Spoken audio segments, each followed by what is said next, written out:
Please do not let the Brooklyn Nets take Carmelo.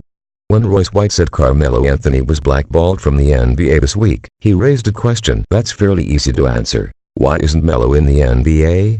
Anthony is a 10-time All-Star, 3-time Olympic gold medalist, and 1-time scoring champ who's a no-doubt Hall of Famer.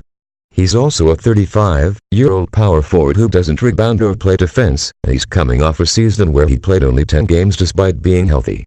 Melo is still popular, so his final season would be well received by fans, certainly better than Paul Pierce's retirement tour, but there's no basketball reasons for Anthony to be on an NBA roster.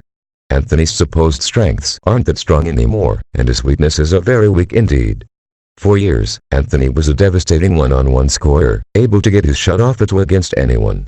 But that's a difficult skill to maintain into your mid-30s unless you're Michael Jordan or Kobe Bryant.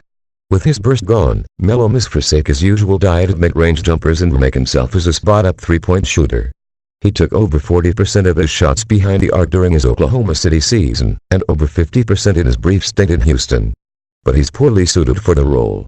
For his career, he's only a 34.7% three-point shooter, and for 4 of the past 5 years, he has shot below the league average from three-point range. By comparison, newly signed Laker Jared Dudley, the inspiration for White's rant, shoots 39.2% for his career behind the arc.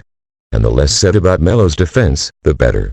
Anthony wasn't a strong defender in his prime, and he's an awful defender now that he's old. Moving to power forward hasn't helped. Players shot 4.8% better when matched up with Melo last season, and 12.5% better near the basket.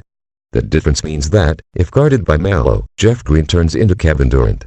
Melo didn't rebound well as a young, big small forward. The boards aren't going to start coming now that he's old and undersized at the 4. So it's unclear what he's contributing to a winning team in 2019.